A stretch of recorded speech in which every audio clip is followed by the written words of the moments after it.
আসসালামু আলাইকুম ওয়া রাহমাতুল্লাহ। ফিলিস্তিনের জন্য দোয়া ও আমল। ভাই ও বোনেরা, আজ আমাদের চোখের সামনে জ্বলছে ফিলিস্তিন, ধ্বংস হচ্ছে ঘরবাড়ি, উড়ে যাচ্ছে প্রাণ, কাঁদছে মা। আমরা দূরে আছি, কিছুই করতে পারছি না এমন ভাববেন না, কারণ একজন মুমিন কখনোই অসহায় নয়।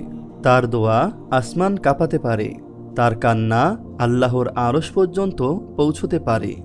তাই ফিলিস্তিনের জন্য আমরা 5টি আমল করতে পারি।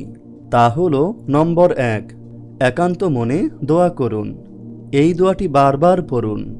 আল্লাহুম্মা আনসুরিল মুসলিমিনা ফি ফিলাস্তিন ওয়ারহাম শুহাদাআহুম ওয়াশফি জারহাহুম ওয়াফুক্কা আশরাহুম ওয়াজআল লাহুম ফারাজান করিবা। দোয়াটি আবার বলছি। আল্লাহুম্মা আনসুরিল মুসলিমিনা ফি ফিলাস্তিন ওয়ারহাম শুহাদাআহুম ওয়াশফি জারহাহুম ওয়াফুক্কা আশরাহুম ওয়াজআল লাহুম ফারাজান করিবা। অর্থ: হে আল্লাহ, ফিলিস্তিনের মুসলিমদের সাহায্য করুন, তাদের শহীদদের রহম করুন, আহতদের আরোগ্য দিন, বন্দীদের মুক্ত করুন, আর তাদের জন্য দ্রুত মুক্তির ব্যবস্থা করুন।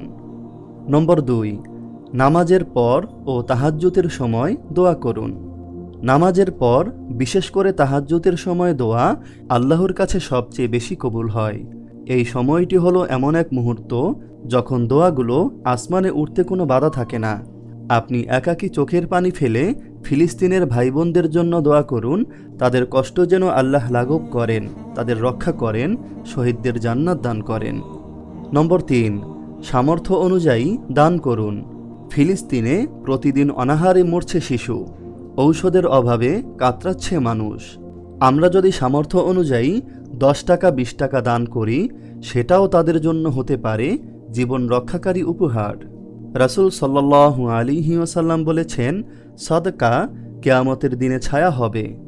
আপনার ছোট একটি দান হতে পারে তাদের কষ্টের মাঝে একটু স্বস্তি। নম্বর 4, আমরা সত্যের আওয়াজ তুলতে পারি। সামাজিক মাধ্যমে ফিলিস্তিনের বাস্তব চিত্র শেয়ার করুন। প্রোপাগান্ডার বিরুদ্ধে দাঁড়ান। মানুষের অন্তরে জাগিয়ে তুলুন সহানুভূতি ও ঈমানি চেতনা। আপনার একটি পোস্ট, একটি ভিডিও, একটি শেয়ার হয়ে যেতে পারে কারো চিন্তা বদলের কারণ। এই ভিডিওটিও শেয়ার করতে পারেন। নম্বর 5, ফিলিস্তিনের মাটিতে যারা শহীদ হয়েছেন তারা আমাদের জন্য প্রকৃত সত্যের প্রতিনিধিত্ব করেন।